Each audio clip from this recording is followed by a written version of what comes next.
Ruby Saki is now running on. Yalong January at the 150. The mare Ruby Saki chasing it, Odeon lifting. Yalong January just in front. Ruby Saki lunging. Yalong January touchdown, just won it. Welcome to Bet Doctor, a behind the curtain look at how pro punters operate. I'm your host Scoot. I've got DK here, the punter's punter. Hello Scoot, here we are, Victoria, where the brothels are open and the gyms are closed. No, Science. Basket case, this joint feeding. But anyway, at least we're opening up. What about you, Nico? Surviving lockdown? Oh, just getting there. Big weekend this weekend though, Swan Hill. So a few days of putting on the couch shouldn't be too bad, really. You're going to do a bonus mounting yard mail for tomorrow? Yep, bit of a light day at sales, so I thought I might as well just throw in Swan Hill for the subs for something extra. So if you want to get involved for June, you can get Swan Hill Friday for free there, punters. And what about last week? It was a bit of a lean show for Bet Doctor. You nailed Yulong January, as we heard in the intro there, and Francie Girl, you probably got away with one there, DK. Oh, what a horror watch that was. That was good. It was beautiful. The answer to change attack. The only thing was where it was going to end up in the run. They said we're going forward. Well, he's smart, stable, a lot of slow horses in that race.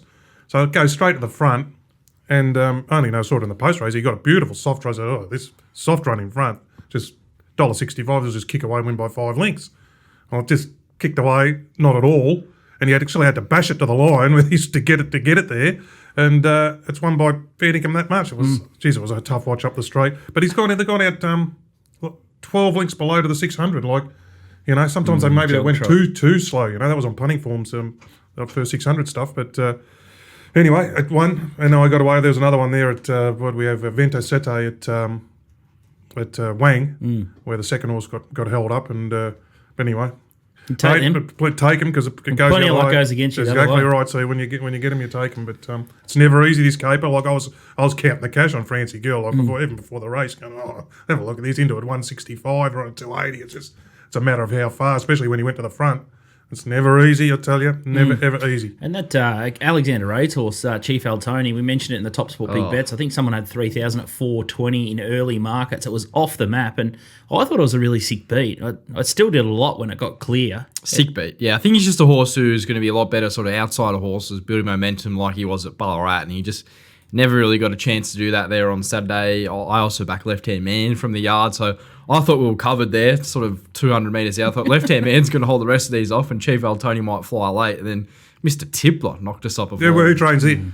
Bustin' Yeah, Young. of course. There it is. What price was it? 30. Yeah, 30. There you go. That's typical Bazustin, mate. He'll tip them the morals, and they're into odds on, and they get beat. But the old 25 to 1 chance to jam the punters, home they go. Yeah, there was another beauty. There was another little recording that went out a week or so ago. Another $2. Was it? Oh, was it? Yeah, that he declared. And over it went. I'll tell you who's on fire. I say it every week, but he's in a purple patch at the moment over the last couple of weeks. He got a couple of winners on Sunday, Fletch, but I woke up this morning and just push refresh. It's hard to watch these races at 11:15 when we do the show, 8:30 on a Thursday, but he's dropped a $650 winner and a $9 winner. So I think I outlaid, just under $1,000 and nearly tripled my money there at Hong Kong. So for $22 for the Fletcher Files, make sure you get on board there at Hong Kong. He's been absolutely on fire, and it's just a bet, set and forget, and you just wake up and there's more money in your account the next day. It's unbelievable. His Hong Kong mail is just airborne. Today we've promised to do some coverage of the Swan Hill Carnival. Obviously, we're still in lockdown at the moment until midnight tonight. DK touched upon the rules. It's heartbreaking, and there's just no logic to what's happening down at the moment. And our hearts go out to all the guys at Swan Hill Carnival. They're reduced to 50 people per day. What an absolute sham! Absolute sham. I watched the news. I watched the news Saturday and actually got some time to watch the news. Put the kids in the bath, whatever. Watch the news, and the first story in the news was about all the small business owners, the gym owners, and the restaurant owners. They can't make any money at 50 people. Yeah. They said we've got to open and run at a loss. And then I went into After the Last with BZ, and there was Aaron Garvey, the CEO of Swan Hill. It was just gut-wrenching listening to him, mate, about all the money, the $250,000 in at least $250,000 in refunds. It was going to be a great carnival. It's crept up on them last year. They could plan for it. And how big and spacious a race course is. Yeah. And COVID's been nowhere near Swan Hill. Yeah, exactly. Nowhere near it. 4 hours away. Yeah. I mean, it was gut real. It was seriously. So anyway, we'll do our best to promote it and everything. It's a great spot. I used to go to the Swan Hill Carnival all the time, and I will be back. It's a great carnival. It's a lot more intimate than Warrnambool, where everyone's sort of spread out at Port Fairy and 10 different pubs. There, everyone's Two pubs, isn't it? Two pubs. Everyone, trainers, jockeys, owners, punters, they all congregate together. It's a great spot. Anyway, we'll talk about it later on. But yeah, it's a shame. Definitely keen to get up there next year and support them. And we just had trouble. We had a couple of guys lined up for interstate to come down and do the stream, but we've had our own problems, I guess, this week, and just with logistics and all that. So we've had to pull the pin on the stream for the weekend. So the best we can do here is to skip through a couple of races. We've got some Sandown previews from Nico and John Walter. Oh, Johnny Walter. He's out. Is he? He's out on bail. Out on bail. Oh. Yeah, he's on a stay of proceedings. So, yeah, he's been all over the Twitter sphere. You've seen him. He's in a bit of a dispute with Racing New South Wales. He's handed back his jockey agent licence for Tim Clark and Josh Parr, but he's fighting for his livelihood, I guess. So hopefully he can work that out with Racing New South Wales, who have got him in the absolute gun. But he's free at the moment to preview a couple of races for us. So I don't know what we call him: Lucifer, Judas, Darth Vader. Oh, I don't know. Lazarus. Hopefully, be Lazarus. In a couple of weeks' time, he can come back from this. But anyway, he's gonna try and get Ayrton stopped, which is a bit nasty. He thinks that it's a vulnerable favourite, or definitely short enough. And one of his is in that race, I reckon. One of his horse he sort of normally kicks up for. Likes, and we'll get one of his round week best bets also. But let's have a look before we go to the break. We'll kick off Swan Hill on Friday, the Elstrom Classic. DK. What I guess the profile of Swan Hill. What's that track like for people that haven't bet at Swan Hill before? Beautiful big track. It's funny pattern wise. It can be sometimes they can, because they think it's such a long straight. They can give the leaders a soft time. They can skip away and can be hard to run down. I remember. It's downhill the straight, isn't it, from memory? Speaking of that, like when I was going there 6, 7, 10 years ago, used to get out on the drink with Tony Vassell there, and it was Tony Vassell's favourite joint because that's why the Elstrom Classic. He took Elstrom there, won as a 2-year-old, same year as a 3-year-old he won the Derby. Then took a Radisson there, won by 10 lengths. And I reckon the last time I was up there with him, Under the Louvre or one of those, one on debut up there, and he was telling me that he said they can give him a too soft a time in front, and the leaders can skip away. So you sort of got to be in. So, but look, it's got a beautiful big straight. It's generally best horse. They can get time to wind up. A beautiful big track, and it'll be good. I think it'll be good for. It doesn't look like the rain's getting anywhere near up there. So, So the Elstrom Classic, it's the 2-year-old race. It's a $100,000 race. We'll have a look at the market. TopSport odds on the screen now. We've got All About Eve, $1.95. Cardigan Queen, I saw it in the flesh at Sandown when I was allowed to go to the races at $4. Castile $4.40. Pretty Little Lass $9. She let us down on the Bulldozer stream, Cardigan Queen. And the replay that we're going to watch is All About Eve, the favourite here. And talk us through this one, DK. So this is she's where is she? Getting held up there inside in the carbine colours. She drew barrier 1, so what happened? Of course, ended up in the coffin. Can't get out, held up. I had her held up from about the 450 to the... these are no slouches. That's set about... What's that? Set our sails outside. Set the sails. Set the sails, yeah. Off the map in betting early. She gets clear with basically 100 to go. Wow. I love her action. So she's drawn 6 of 7 here, so she's going to have nice room. She's not the best beginner, but up in distance she can just. I mean, small field. She's going to be within striking range here. She on debut at Bendigo. She beat Mac and Cheese, who's a nice horse, which a lot of. But there was a sick beat involved with a lot of people who like Mac and Cheese was a flashing light behind her, and then again. So look, she'll. I reckon. Yeah. So I can see why she's gone up favourite. Look, we know a few of these. We know Cardigan Queen quite well because she let us down to the Bulldozer. Then she went to Sandown, and I thought she probably should have won there. She got beat by a first starter. I reckon she's pretty smart, that design artist, from what I sort of saw that day at Sandown. I know they haven't broken the that's clock. Right. That's what I was concerned about. They haven't broken the clock, and I backed a horse out of that the other day, and it didn't. We got soft in the market, and they did clear away though. Those two. They did. They were entitled to though. They're the two best horses. So she's coming big, like 3 seconds in a row. I mean, they're going for blinkers first time here, try and get a bit extra out of here. But I don't think. I think All About Eve comes out of a stronger race. Castile's an interesting one because Castile was first up at Sale on debut, heavily backed off a jump out, held up, same thing, held up all the way up the straight, got out late and won, but they didn't run any time either. The times are a bit tricky that day. They have run 1 second. It says they've run 1 second slower than the benchmark 58. So, and it was a bunch finish. Having said that, Castile was held up. Yeah, you didn't get out till 70 metres That's right. before the That's line. right. And So it's a still won distorted the thing. race. But so did All About Eve. Yeah, exactly. Again, All About Eve against a far better class of horse, in my opinion. Nice little placement, Andrew Noblet. 7-horse field and huge prize money here. Well, yeah, they're Incredible. Vobers horses. Yeah, so and it's just a third up out to the 1300. Look, she's. Yeah, what else? They're pretty little. Last we backed her at Wodonga. She got up for us there, but she's quite green. She's very green. Wasn't it? That was a concern going into, but B. McDougall got the job done on her. What do you make of the Hobson first starter? It's a very sort of a camp that this carnival usually it's sort of raw. sets one up.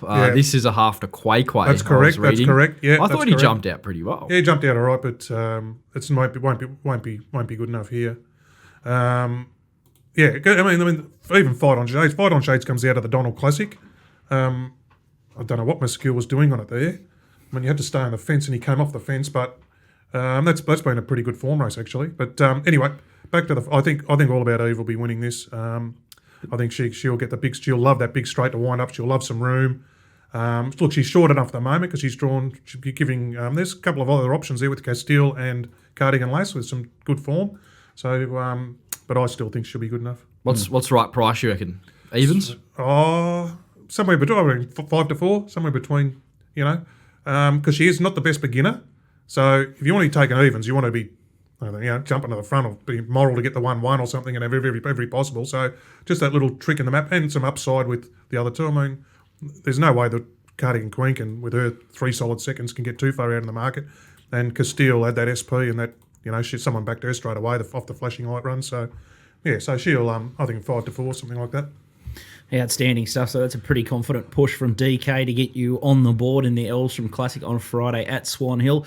He's just rattled off some puntingform.com.au benchmarks there. So if you want to get involved on that, they've just opened up some new features on the Punting Form database. They've got barriers and lane data and jockey and trainer combo stats. So it's jam-packed full of data there, so you can get your opinions crystal clear with some stats to back it up. So make sure you check them out. $2.97 for a monthly subscription there, so definitely worth a try. And if it's too tricky, make sure you email Shane and he can give you a private tutorial there. We're going to take a break and then we're going to go through another couple of races on the Swan Hill card. And it's going to be punting, it's going to be Bliss, Swan Hill, 3 days. So make sure you jump on board Nico and DK stuff because I'm sure they'll find plenty of bets over the weekend. Welcome back to Bet Doctor. I'm your host, Scoot. I've got DK and Nico, and we're going through the Swan Hill card here. We've got race 5, the Pools Accountant Swan Hill benchmark 64 over 2,400 metres, and this piques my interest because DK doesn't usually fish in this pond, but he reckons he's found something, the M word, a Morale here. Odds courtesy of TopSport on the screen now. St Arnica $2.90 into $2. There's a big deduction there. Yeah, there would big have been. scratching. Yeah. Big scratching, the second pick there. Like yesterday. Like yesterday. So Just Rolling's the next best in the market, $7.50. Zancada, $9. Cape Mont, $10. VCE, $13. And Guinevere, I think I've said that right, $13. We're going to have a look at St Arnica's last start here and talk us through this one, DK. Yeah, this was Roll just the dice. roll the dice, just joining the lead there. Was just look. I backed this here at good odds here this day because I've been following this horse. We tipped it on DK stuff at Geelong when it was a moral. Just as the race turned out, it was just too close and got there too early in the run. But it's run terrific. I mean, he can't go any better than that. He's run a terrific race there, and he was out of a really slowly run race. So look, that was a fast run, fast time race. They emptied out late, but these are fit horses and. He's a good trainer, Paul Prushka. So I know this horse really well. I used to follow this in its maidens when it was with Terry O'Sullivan. Terry got rubbed out, and it's ended up with Paul Prushka. It's been flying this prep, absolutely flying. Every run's been full of merit. First up at Warringtonville, hit the line. Second up at Chuka, just savaged the line. That's what I love. So I said, moral third up at Geelong. B. Preble went on, replaced the kid. It was just a moral. I love that stuff. So it's shit in there in a slow time, just barrier trial race. So at $12 or something, I had something on it in town the other day, and it ran really well. Ran really well. So look, at this race, this just falls away. This race now slipped into this, got scratched out, came out and revelled on the wet track yesterday and won.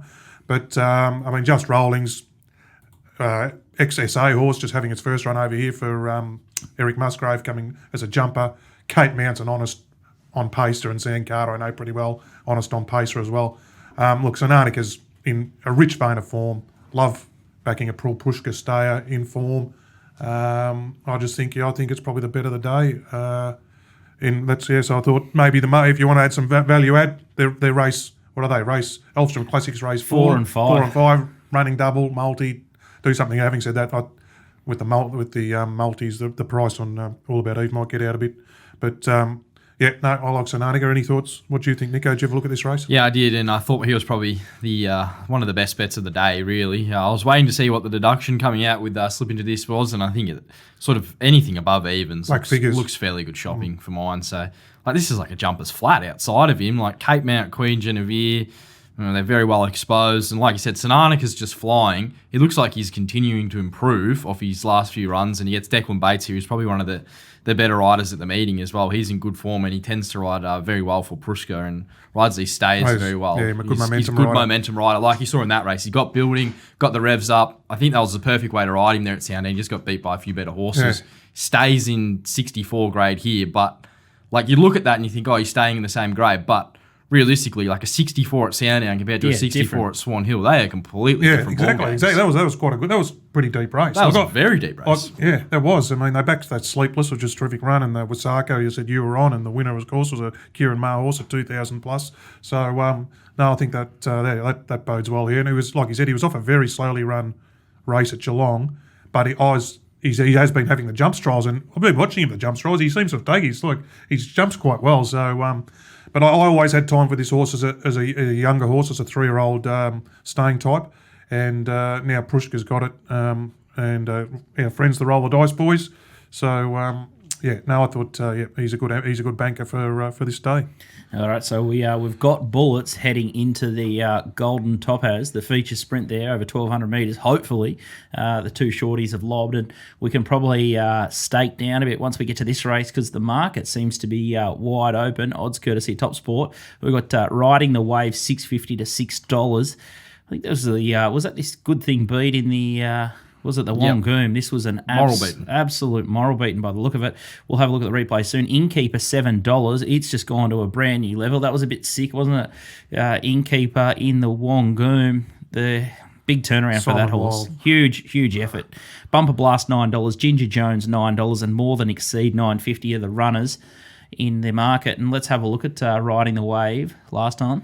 Yeah, this is his last start at Flemington. You see him blending down the middle here with the yellow blinkers in the nose roll with Dean Yandel aboard here. I thought this run was solid. He got back and he hit the line in pretty good style. It was probably a day, you see like most of the horses are sort of nearer the fence. It was probably a day where it was better to be nearer the fence in the straight. There's Romancer sort of bopping away. Riding the Way is probably one of the only horses to really make ground, I'm telling you, with him. So he's come home in pretty good sort of time here.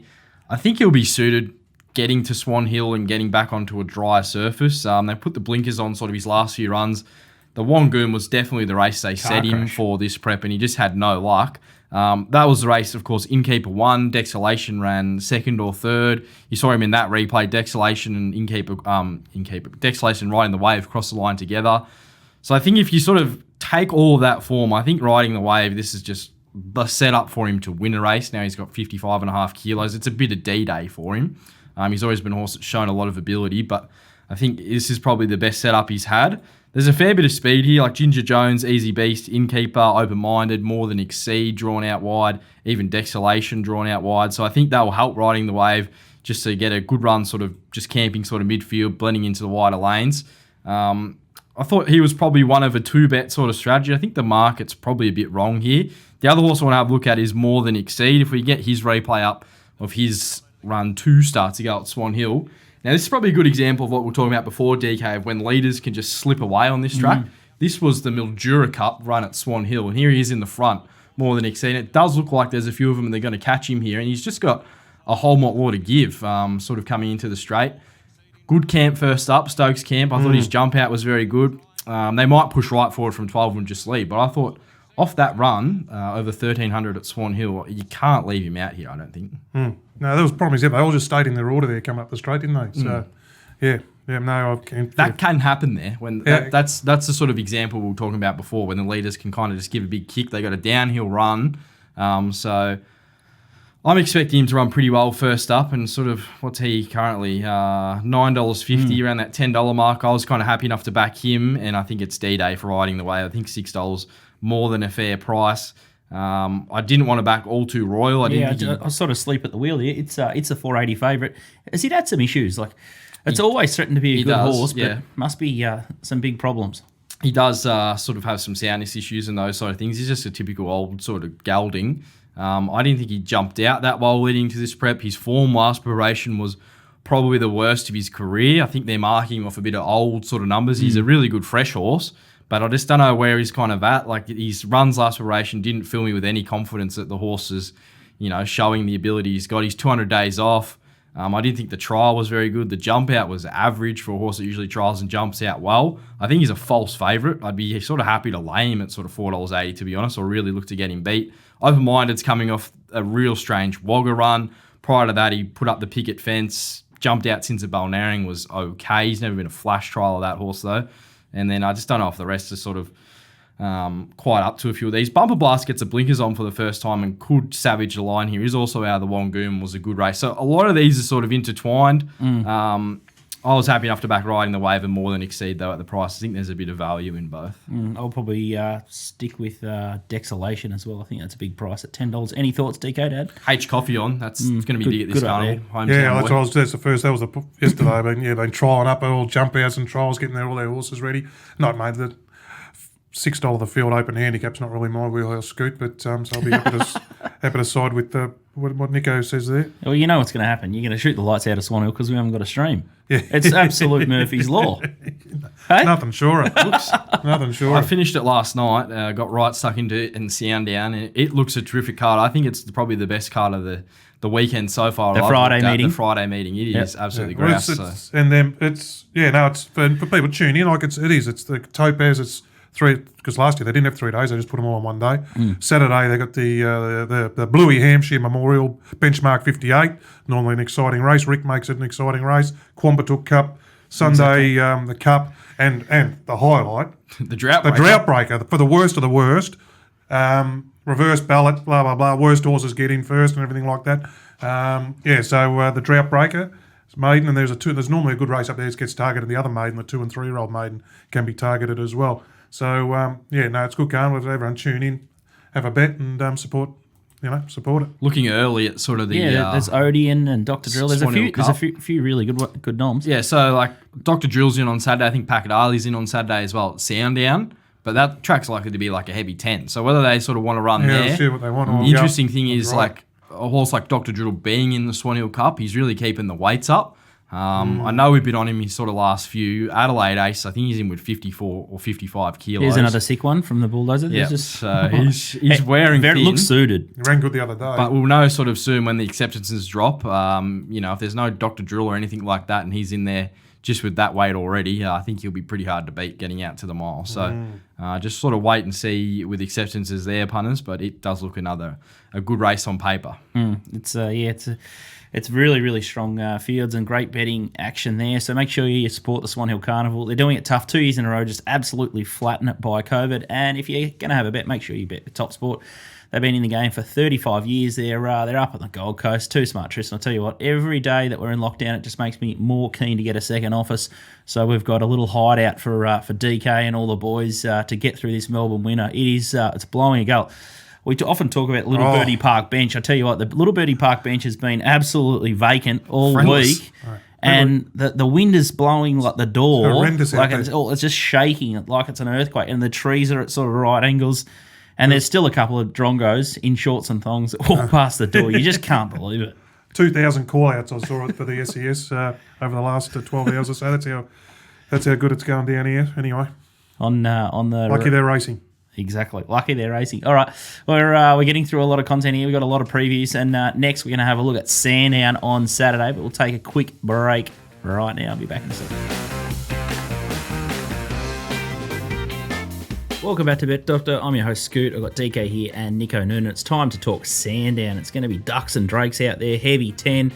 It's just not stopped raining. And the forecast looks pretty bleak for Friday. And Nico, you'll be back on track or still not allowed? Still not allowed. So hopefully, I'm going to say next Saturday, I think might be the first sort of time we can even get maybe a potential look in, or maybe the week after. So we're off the couch at the moment, watching the horses in the yard. Had some okay success doing it. It is kind of tough. You're very dependent on sort of what the TV coverages are showing you there. But, I think 9 times out of 10, they do a fairly good job with that stuff. So, look, if this meeting even goes ahead, it's going to be very, very, very wet. It was a heavy 8 yesterday before we got all the rain. So I'm expecting to be a heavy 10 now.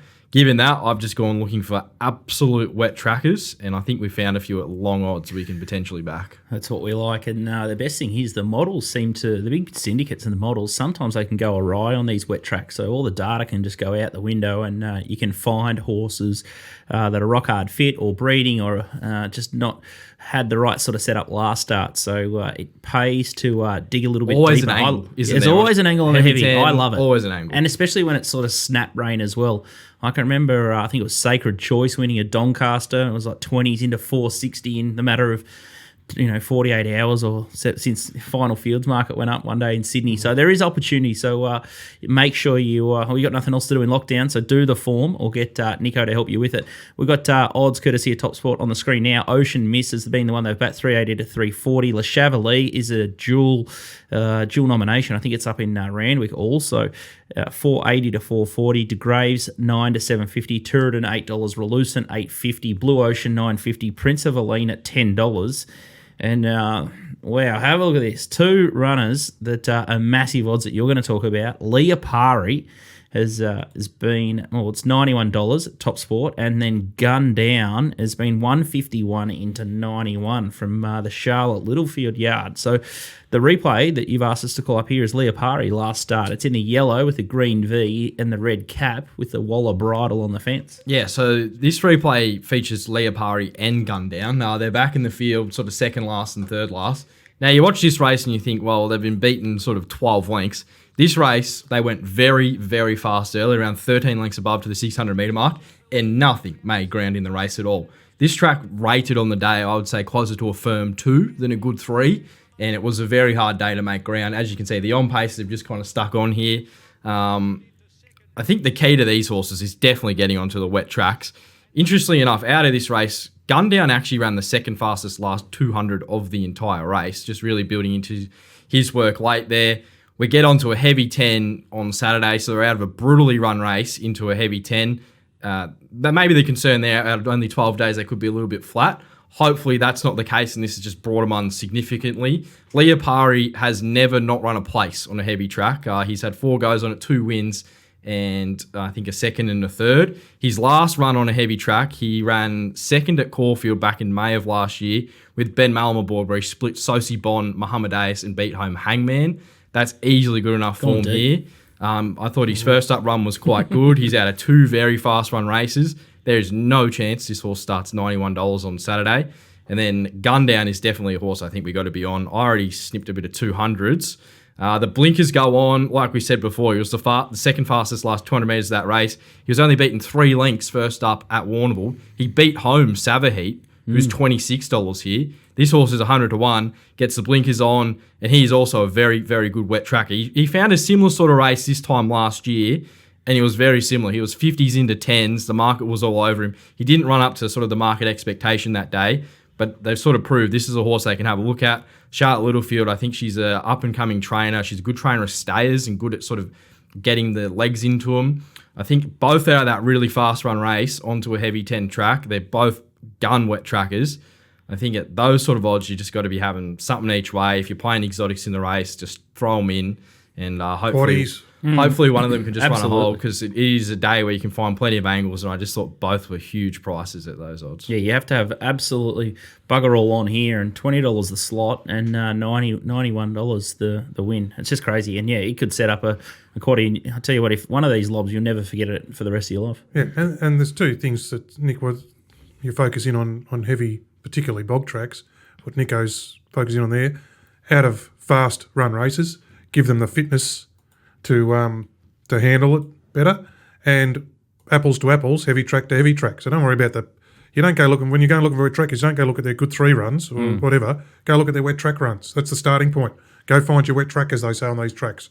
So that's what Nico's done there. Is going, let's starting points are wet trackers, and that's what he's finished with. So good angles for bog tracks there. Right, what for the guys at home playing quaddies, of the horses in the market, who would you round that out with? Well, I wouldn't leave out De Graves. He's having his first run here in Australia. I don't know if he'll probably go around on Saturday, given it could be heavy 10, but you look back through his form last preparation, he ran 4th to Armory, who come out here around 2nd in the Cox Plate. Wasn't too far off a horse called Numerayan, who that preparation beats the Dragonet.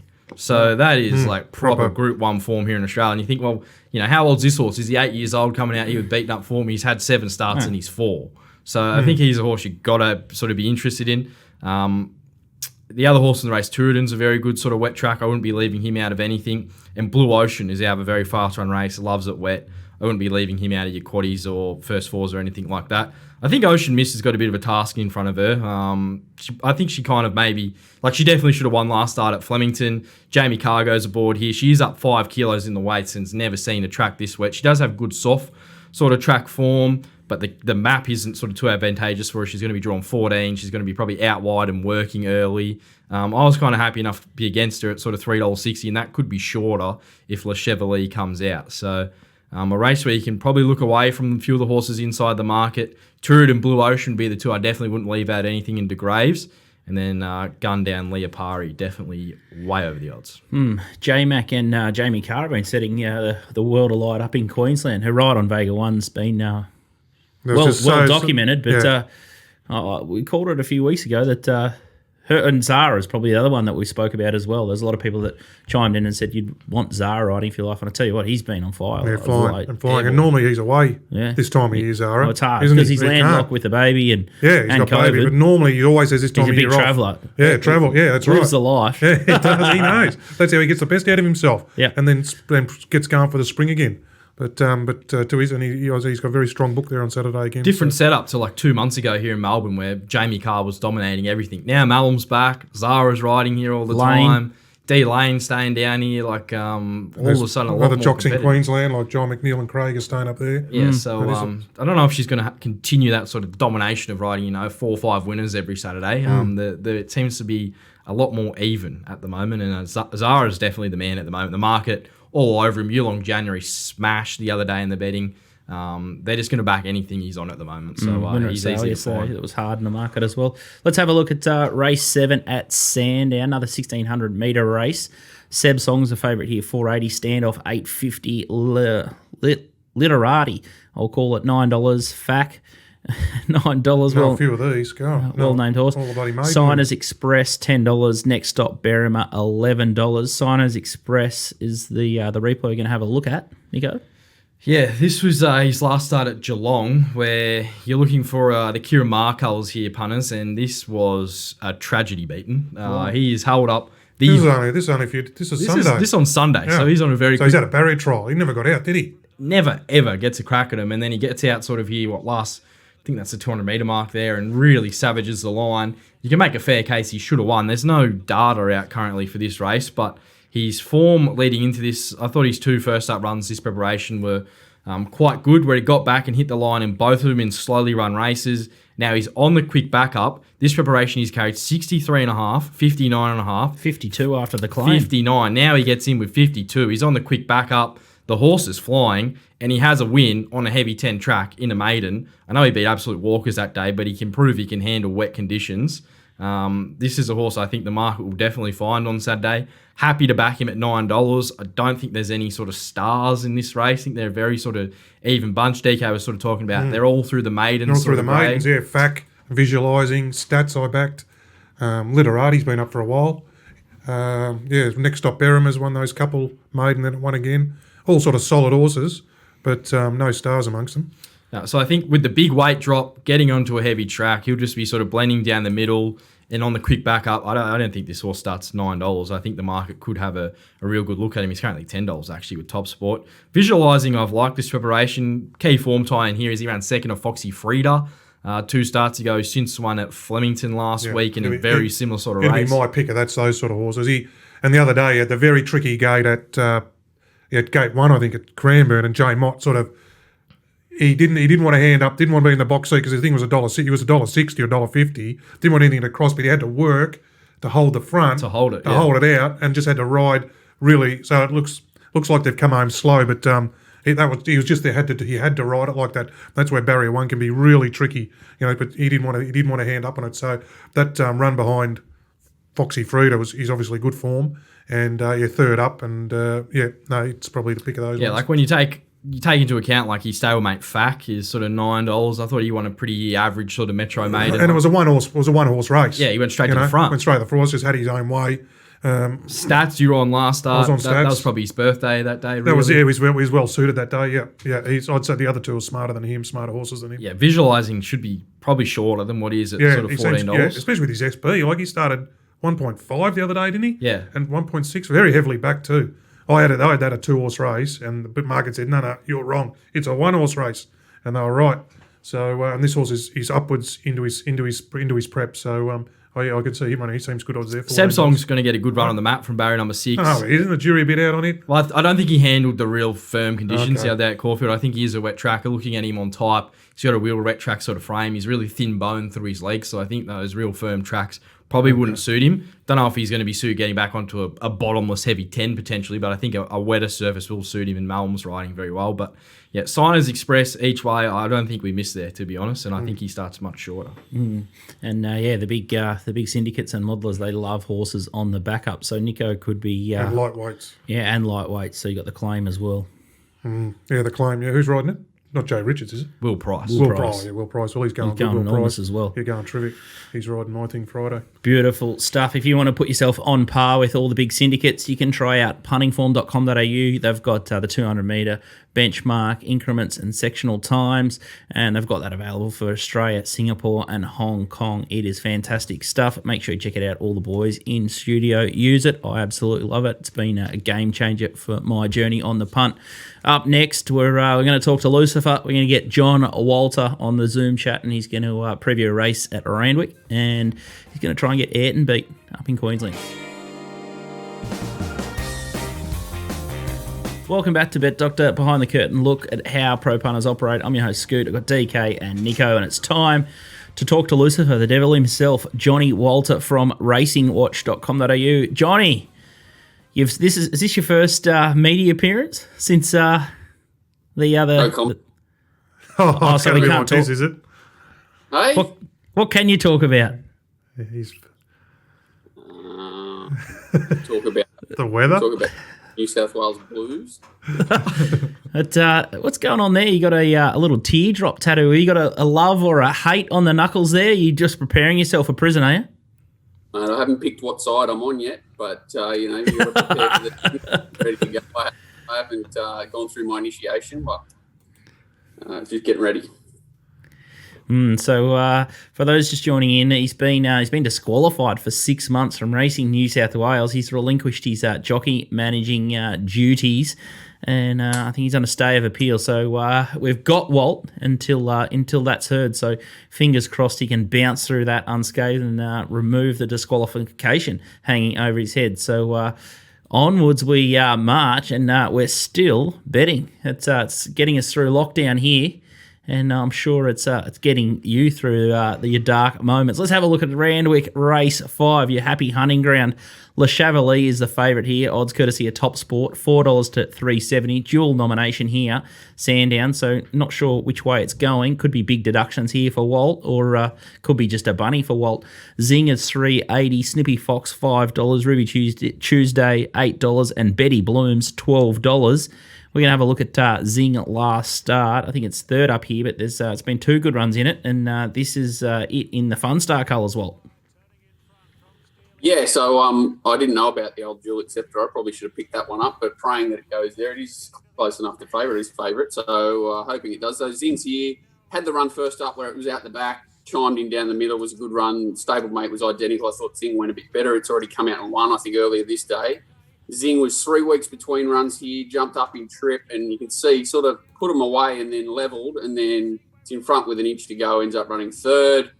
I expected on the 7-day backup, softer grounds, no problem, that this horse can sit in a similar position and show a little bit more turn of foot and hold them off this time, whereas that Melbourne horse is at Le Chevalier. I just thought maybe it's looking for further. I know it's only won over 12 and 1400 so far last prep, but sort of went first up 14 in a really fast run race there at Warrnambool, then set outside the leader and was really comfortably out sprinted by, it was a pretty good performance from that. What is it, Kurabui or something?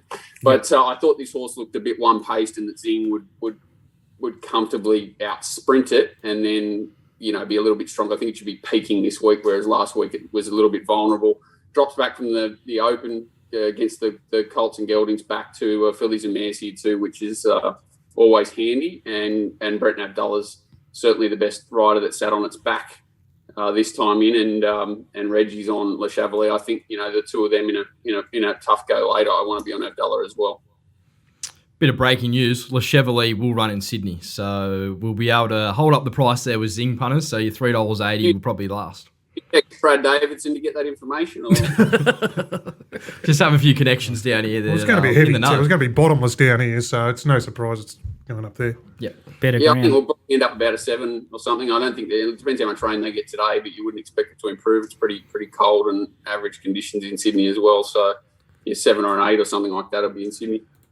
No, we're not going to preview the race, but I see in race 6, Kerwin's Lane was a really impressive winner. Beat Ellsberg last start. Are you going to back it again, or are you tipping it hard to beat Kerwin's Lane? $8 or something, and I wasn't fast enough. But a little bit different race this time. Like this, it's a little bit stronger order again up the top. So a horse that as well. We were a bit sick on last start. He run well, and Brutality.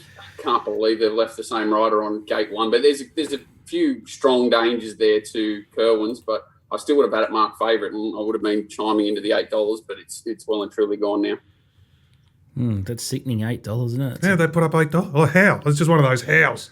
Obviously, didn't watch its last race. Put away a good horse, 6 lengths to the next one. 6 lengths to the next. Rated really well. Like 4 kilos. He drops in weight, obviously up in grade, but better set up probably. Fletcher, the bookies match. Fletcher's Ibaraki, they put up $3. It was a first starter, wasn't it? They 2s on chances after scratchings. Now that is Brad Davis. Well, it was $1.95 into 140. That was the tip. That's still okay. I'd take that every day of the week when it wins. Yeah, that. There was scratchings everywhere. It wasn't backed. It was scratch galore.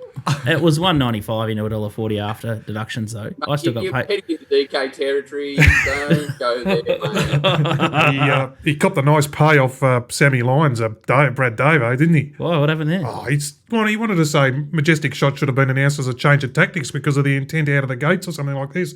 Got an argument, and Sammy's the owner of the thing, or heads the syndicate. Oh, did he give him a nice bake on Twitter? Really? Yeah, no, it's quality. It was a good ride because he was very easily could have ended up with working hard there, and he made him work hard early, but he took control. That fella's horse is flying, Grant Allard. We're going to change it up a bit. Walt should be on the Bris Vegas show. We're starting to creep into John McLeod and Tommy Turbo territory. The brother-in-law, Walt. All in the family, so we're all together. Some weird little twisted way. We're going to have a look at race 3 of the Gunsid Classic over 1,600 metres.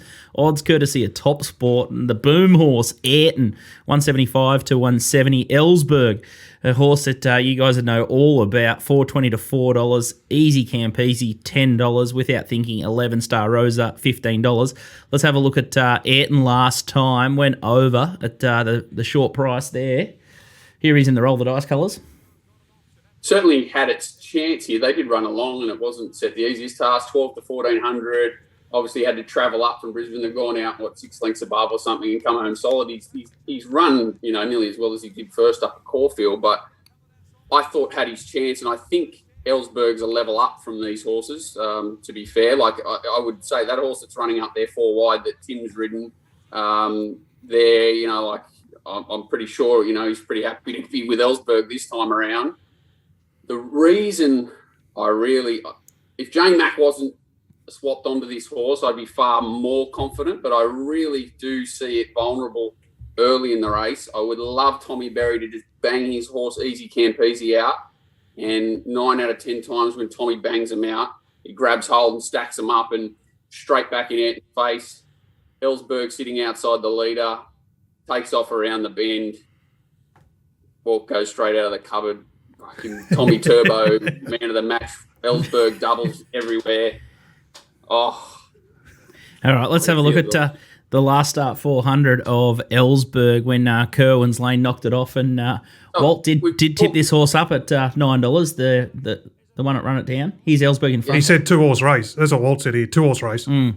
Like Kerwin's Lane. And obviously I liked Ellsberg the time before, and they obviously overdid him. I think it's really important here that Ellsberg's had that extra run to Ayrton too, and look at that turn of foot to put the rest of them away. They've put 6 on the rest. Amazing, isn't it? As it's like Kerwin's Lane was in this race, I'd be keen on him, and there's no knock on what Ellsberg's done there. I expect it to run just as well. They've obviously found out he probably doesn't need a lot of work between runs or whatever. He's 4th up, Ayrton's still got to go from 12, 14, hard run 14, now step to a mile. Now it's got a box seat instead of being out in clear room. There's a lot of queries around it. I'd have them, fairly close to even in the betting. And if James McDonald wasn't on it, I'd have Ellsberg favourite. So there's a horse. Just if you go back into the Apache Chase Ayrton race, there's a horse that I've specced at big odds in the Stradbroke. I took $29. Amish Boy. He ran 4th in a big race down here. What was it? The Coolmore Stud? He ran 4th in the Newmarket. Was it the Newmarket or the Coolmore Stud? And now he's got 50 kilos in the Struddy. I think he needs one more scratching from the Mara and Eustace yard, but he was running up the fence. Can they win when they're in their barn? Can they win? Who's this? Can they win from their box? I just need one more scratching. So Madame Rouge is already out, so hopefully there's another scratching, or you can get your money back. To tip something in the race. Just every time I ask Kieran Maher about that horse, he always kicks up for it. Yeah. He loves the horse. Yeah. And obviously, he just never can draw a barrier, though, can he? They've always liked him. It's savage the line. And I don't think the fence was crash hot there. And I was just looking at something that's got a really big weight swing there, and I think if they were spruiking up a horse like Ayrton in the race at $3.50, you got to throw something on someone like Amish Boy if it gets a run at 20-1 or better. You're torturing me, Borko. I've got 2 screens of John Walter's head in front of me. Like Dad said, he's torture. What's going on? Please. Up there he's... Oh, mate, please. Hard and tough horse, that Amish Boy. It basically hasn't had a spell since September last year. It must be an absolute machine. Iron horse machine. Awesome machine. Anyway, we'll talk more about the Stradbroke in our show, Bris Vegas, tomorrow. It's 15 starts, 1 win. Put it in a Class 1 somewhere. Christ. There's nothing worse, isn't there? There's another horse, Rainy Air, I really liked off its last start, and it's bumped into a couple of smart ones in the Wayne Wilson. But it's even though when you black book a horse, sometimes you fall into the trap of having to back an error I make. Sometimes I back him anyway, but you don't always have to back him if you black book. How about my form? I wanted to back Port Louis anywhere off his Cranbourne trial, and he's been to Sydney. He's been in a bloody Champagne Stakes 26 into 5, and I've never got a result out of him ever. Just trying to follow him, but he looks a big chance in the JJ Atkins there on Saturday as well. So big car racing up there at Eagle Farm. It looks like Walt's already stepped in. TopSport, big bets. I love to put Walt through this torture. Stay on the line, Walt. I reckon I've made the big time. I reckon I've had 1,000 on New South Wales into the mighty Ellsberg, and so I reckon I've made the big time. I've made the big bets. Race 3, number 1, Ellsberg, 1,500 at 4.20. And then race 7, number 5, Port Louis, the horse that you just spoke about, 2,000 at $5. I've taken 850 fixed early Port Louis, so it can't win. And then Eagle Farm, race 8, number 8, Nicanova, 1,000 at $21. I'd like the sting out for Nicanova. I think it's more of a wet tracker, but the horse is absolutely flying. So is Steve Tregay. He had I think he had an ex-horse win at Hong Kong in the last week or so. So he knows what he's doing. He's absolutely on fire. But that's a wrap from us, Walt. It's good to see that you're still breathing in the free oxygen, and your trolling of DK all week's been fantastic. DK's in fresh hell, daddy daycare, lockdown. Your GIF work's been amazing. Double Walt on the screens here is just absolute torture, and I don't know where you... I'm your man too, all right? Geez, the teardrop. Hey, I'd just love to see Walt's prop box. He's not sweet, our Walt. All right, that's a wrap for us. Make sure you support the Swan Hill Cup Carnival. Devastated we can't be there, but this time next year, I think we're going to be there. We'll get a marquee beside the betting ring, and I think everyone will be ready for a bit of a blowout. And hopefully all this COVID nonsense can go away. I see there's a case up at the Sunshine Coast, so make sure you stay away from that too, Walt. But a big thanks to Johnny Walter for jumping on the show, and a big thanks to you, Nico. And hopefully you can see you back on track shortly. Good luck this weekend, DK. Yeah, thanks, good. Get stuck into the champagne and the red. Absolutely, be stocking up. As I said, the highlight of the day is when the bar opens about 5:30 during lockdown. Not much else going on. Yeah.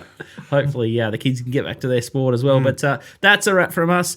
Make sure you follow @BetDoctorTV on Twitter. We're in the Apple, Spotify, SoundCloud stores, so get around us. Little Birdie TV on YouTube if you want to watch all the replays that we've just spoken about. But I always listen a recap of the show on Bet Doctor when I go for a jog on Saturday morning. So maybe check that one out on your Apple Podcast on the Apple Watch. See you guys. Must put it on times 10, mate. Your jogs go for about 400 metres, so you must put it on time. We'll see you next week.